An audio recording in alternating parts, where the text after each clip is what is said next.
Hello, my name is Stuart, and welcome to the MCIM Colocation Customer Portal. We're going to walk you through a quick overview of the new functionality as we add on this critical piece to MCIM's broader ecosystem.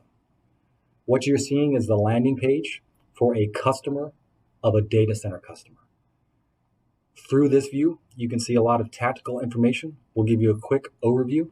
Starting at the top, you can see easy navigations on how to submit a new work request specific to your space within the data center, as well as also view calendars and related events that pertains to your infrastructure or your deployment within that co-location facility.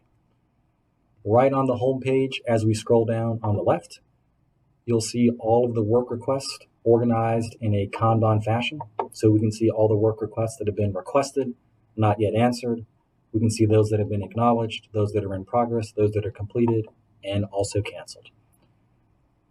Further down on this page is also access requests. So coordinating approved access to all of your cages and your spaces.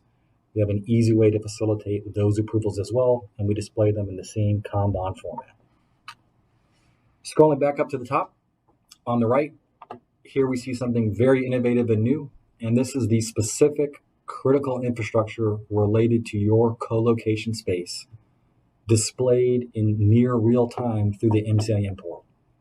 So in this case, you can see the customer has a series of PDUs. They're reporting the spare capacity in KW available on those. We can also report utilized capacity if that's what customers prefer. And then as we scroll down, we can see other related SLA items that we can also track and display in near real time. Things like the data hall temperature, the space temperature, the data hall humidity, and the space humidity. So in addition to reporting on all of the different work requests where SLAs are important for customers, we can also report on all the critical infrastructure readings. So that's just the first page. I'm going to turn it over to Tyler, who's quickly going to go over how co-location customers can submit new work requests within the portal. All right, thank you, Stuart.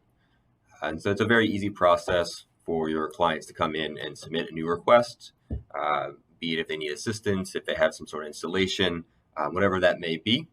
They've got a quick and easy button right here, new request.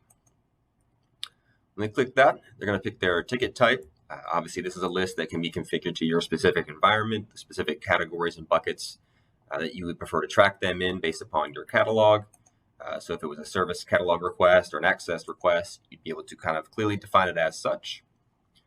Once you pick your ticket type, it's going to flip you over to a dynamic page based upon what type you picked, right? So for an access request here, we can see it could be single day, multi-day, put in some information about who is coming to the site, when, and why they need access. By the same token, if you were to go back and say that this was a catalog request instead, you'd be able to see, again, this kind of changes. This is relevant to the ticket type you've chosen and allows you to pick in your service catalog areas, your categories, priorities, so on and so forth, and allows your client to describe the exact nature of the request that they need from your facility. Last but not least, everyone, we're also going to go over the calendar and events section of the co-location portal. Again, another very useful and efficient tool for co-location customers. Very self-explanatory. Here is a calendar of all the maintenance-related events for this particular co-location customer. Because MCIM knows the relevant digital infrastructure that they are relying upon, we can automatically pipe in the PMs or the break-fix items that will impact them. In the same aspect, we can also show freeze periods that are enforced by the data center owner, and we can also show incidents that have occurred that also affect their infrastructure. All of that is available within the Colo portal. Last but not least, we also have FAQ and documentation available on request, easy learning, and you can always contact an MCIM employee as well to walk through bespoke training. We hope you enjoyed the co-location customer portal. Thanks for tuning in.